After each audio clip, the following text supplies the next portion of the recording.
All right, carbenes. Let's look at this beast. This is a carbene.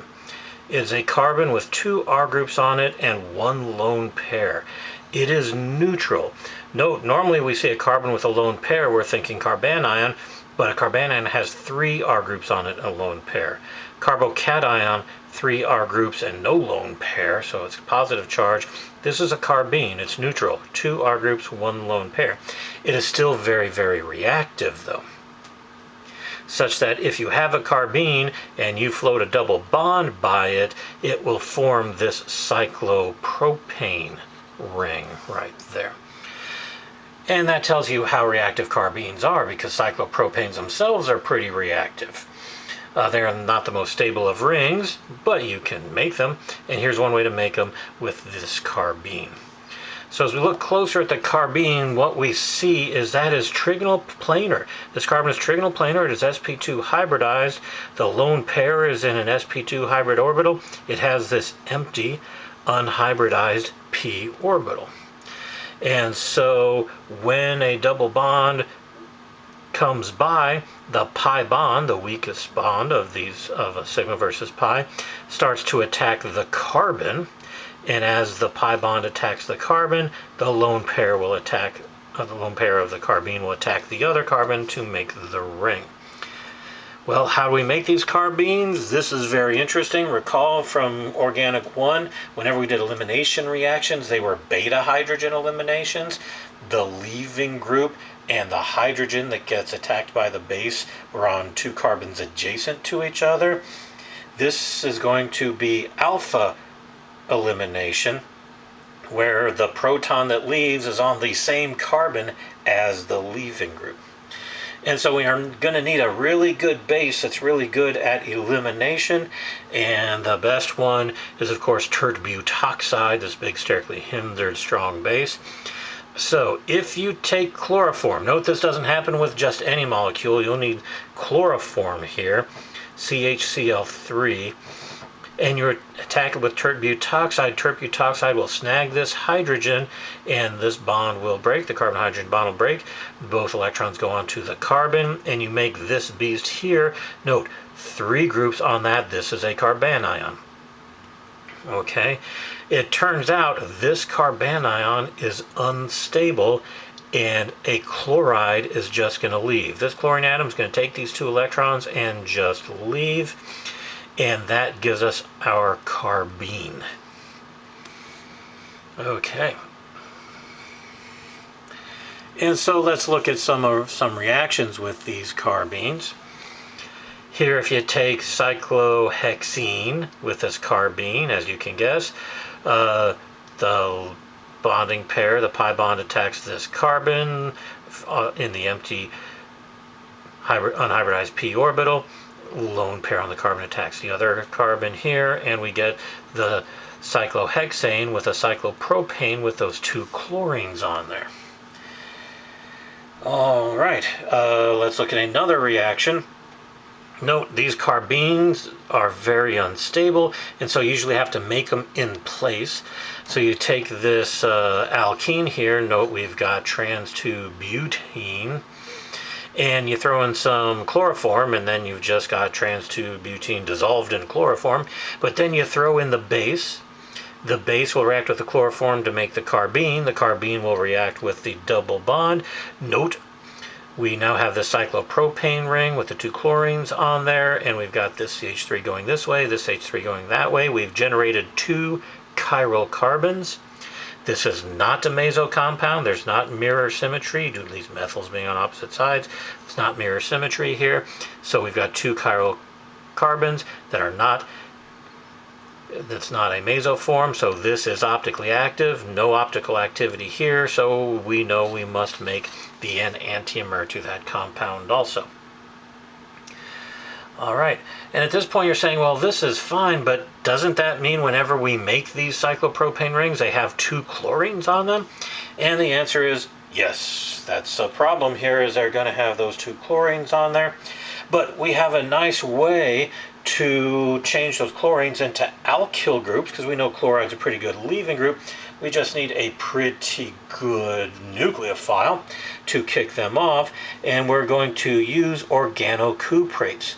If you take this dihalide here was our product, our cyclohexane with our cyclopropane and our 2 chlorines on that pointy carbon there of the cyclopropane.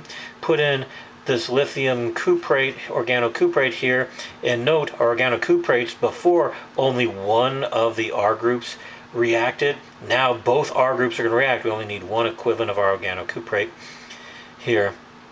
And both methyls are going to go on here because, recall, this is an organometallic. These are going to act as carbanions. The methyl will come in, do an SN2 type reaction, pull off that chloride, pull off that chloride, and we have both methyls on there. And that's great. Just say, yay, I can put methyls, I can put ethyls on there, I can put alkyl groups on there, but what if you want hydrogens? What if you formed this ring but you wanted hydrogens there? It turns out you cannot use an organocuprate or anything to put hydrogens on there. Good news. Along comes Simmons and Smith. And Simmons and Smith are asking the same question you were asking. Hey, I want hydrogens on there. How do I do it? Well, first they look at, what about this carbene, the CH2, the methylene carbene? Can I make that? And the answer is, well, no, not really. This guy is so reactive that if you made it and tried to react it with stuff, you're going to make a mixture of products. It's not the easiest thing to make too. You need a diazomethane, and we know those are not friendly. This diazomethane group here, because nitrogen will leave, and that makes this, but you got a mixture of stuff, so that's really not going to work. So Simmons and Smith were like, well, that's not work. Let's try something better. And note, this did not happen over a day or over a week. They got their name on the reaction because no one else could do it, and it took years to figure this out. All right, so how do we do this? How do we make that cyclopropane with 2 hydrogens, a true cyclopropane ring on there with no other substituents? What Simmons and Smith found out is you're going to use this. This is like dichloromethane, but it's diiodomethane. Recall, if these were chlorines, that'd be dichloromethane or methylene chloride. This is diodomethane or methylene iodide. And you use this zinc copper couple. It's like amalgam of zinc. Well, not amalgam, it's a mixture of zinc and copper. It's called the zinc copper couple. And then if you take your cyclohexene with methylene iodide or diodomethane, nothing will happen. But throw in that zinc copper couple and boom, you've made your cyclopropane ring and zinc iodide. I'll show you how this works for 2 reasons. 1, it's kind of cool, and 2, it's a concerted reaction. You've got 3 things happening at the same time. So when you throw in the zinc copper couple plus CH2I2, you get this beast right here. This zinc atom inserts itself between the CH2 and the iodide. Note this carbon was bonded to 2 hydrogens and 2 iodines. Now this carbon is bonded to 2 hydrogens, 1 iodide, and a zinc. The zinc inserts itself in here. And once it inserts itself in there, the double bond attacks that carbon. At the same time, the carbon-zinc bond breaks and attacks this other carbon. At the same time, the carbon-iodide bond breaks and forms with the zinc. So this iodide comes over with the zinc to make ZnI2, and the CH2 ends up bonded to those 2 carbons that were coming from the double bond, and you have your cyclopropane ring. Note, because this all happens at the same time, this bond never is a full single bond until that CH3 is completely bonded to it, which means it cannot rotate at any time. So if you start with a cis-3 hexene here, and you do your Simmons-Smith reaction, you generate the cis product here. The 2 ethyl groups are on the same side. They're both going back because they started on the same side here. If you started with the trans 3-hexene, you'd have one CH3, CH2 back, and the other would be coming out. It is stereospecific. All right. And now for the last letter of this chapter, metathesis. All right. This is metathesis, and metathesis really just means kind of trading places. So you've actually kind of seen metathesis reactions before. Remember the thrilling days of Gen Chem 1 when you looked at double displacement reactions? Those are metathesis, where the cations switch spots with the they switch their anions. So double displacement is a metathesis reaction, a changing place or transposition. So this is, in organic chemistry, we're going to look at alkene metathesis. Now the old school name for alkenes is olefin. So this is olefin metathesis, and truthfully you really don't hear the word olefin anymore. However, I do advise you, if you get a brand new pet fish and you really like it, name him olefin. It's a good name for a fish, and it keeps it alive, because it keeps the word alive, because, oh, I named him olefin. Why'd you name him olefin? Because that's better than naming him alkene. Yeah, sounds good to me. All right. Oh, note that this metathesis had been used for a while, and it finally won the Nobel Prize for Grubbs, Chauvin, and Schrock, the 2005 Nobel Prize in Chemistry. All right, because they were all working on this. So let's see how it works. And here's the way that it works the best. Technically, it'll work with any alkenes. You just need to take two alkenes, but only really works synthetically. It's only synthetically useful if they are terminal alkenes. If you have a CH2 at one end and a CH2 at the other end. Because what happens is the double bonds essentially break, and this RCH will then be double bonded to this RCH. And the CH2 double bonded to that CH2. So you end up with CH2, CH2, and RCH double bond CHR. That's the exchange. This guy kicks off its CH2 and reacts with this RCH over here. Okay. The catalyst, you need a ruthenium, tungsten, or molybdenum catalyst, but usually we use Grubbs catalyst. Since we're naming our pets, I strongly advise, if you get a kitten, name it Grubbs, because then when it grows up, it'll be Grubbs cat. Okay, so, but Grubbs catalyst is this monster here. Let's look at this. It's a ruthenium with, this is PCY3. Recall triphenylphosphine is a phosphorus with 3 phenyl groups on there. This is a phosphorus with 3 cyclohexane groups on there. So 3 cyclohexanes on a phosphorus. We've got 2 of those groups on this ruthenium. We've got 2 chlorines on this ruthenium. This ruthenium is also double bonded to a carbon that has a hydrogen and a phenyl group on it. Yeah, that's a monster too. All right. This is Grubbs catalyst, and why we really want these to be terminal alkynes with CH2s, because the other product of metathesis is CH2 double bond CH2. Ethene, as IUPAC would say, ethylene, as the common folk would say. And we know that that's a very light molecule. This molecule is a gas at room temperature. Now, these other molecules are, where the other product is going to be RCHCHR, could be R primes here, so we know that this is going to be usually longer than 5 carbons.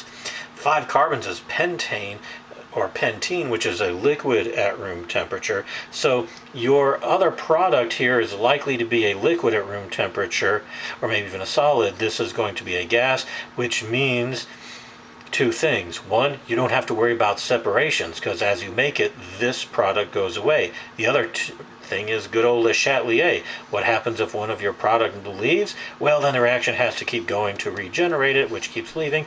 Yeah, these reactions work very, very well when you have terminal alkenes. And so let's look at the example here. If you have 2 of this molecule, and no, you don't have to add 2 of them in there. You just have to take this molecule, get it out of the jar, and say, okay, look at this. We've got the CH2 here. We've got this group. And you just throw in Grubbs catalyst right there, and this bond will break. The metathesis means we break this double bond and just hook up one of these to another one of these through a double bond. We make this guy here. Note, we make both the E and the Z. Question, which is this? Is this the E or the Z isomer? Oh, look at this. The ethyl is priority 1 ethyl. The priority 1's ethyls are on the same side. Therefore, it's the Z isomer. Cool. All right. Note, excuse me. Note these metathesis reactions are also quite useful for closing up rings, 6, 7, 8-membered rings. If you take this molecule right here that has 2 terminal double bonds, so you got CH2 double bond CH, CH2, CH2, CH2, CH2, CH2 double bond CH2. You just throw in Grubb's catalyst, you're going to form this alkene here, or ethene, and yeah, we just break this double bond, break this one, and these 2 carbons will attach to a double bond. You make cyclohexene. Now, some people might be wondering, wait a minute here. Couldn't one of these molecules just interact with another? So we get the double bond CH there, CH2, CH2, CH2, CH2, CH2 double bonded to another one of these beasts here. 1, 2, 3, 4, 5, something like that. Won't that occur? And the answer is no, not really, whereas you can make some of that. Something to realize is that in solution, whereas I've drawn these 2 little double bonds close to each other to make it more easier to see what the product is, it's not really a straight chain. These guys are moving. Recall, this is all these bonds can rotate, so this guy is kind of going crazy, all sorts of rotation happening all the time. But the one thing is for sure, because of all that, this double bond is held fairly close to this double bond. Yeah, it's moving around, but it's always coming near this double bond. So what's more likely to happen, that this double bond interacts with this one, being as they are tethered together and are always coming close to each other, or this double bond finds another different molecule over here somewhere and happens to interact with that? The answer is anytime you have an intramolecular type reaction, because one end of the molecule is always being held fairly close to the other end, that is more likely to occur. So it is much more likely to get this intramolecular metathesis closing the ring than it is to get something like this. This is probably, you're not probably going to see any of that. Which means for our last reaction here, if you had this crazy molecule here for some reason, you're like, oh, I want to fuse these 2 together. Ah, okay, do metathesis, do Grubb's catalyst here, and we know that this carbon here will be double bonded to this carbon right here. And so that'll make a 1, 2, 3, 4, a 5-membered ring with a double bond and an oxygen in there. We have that cyclic ether right there. All right, that is it for this chapter.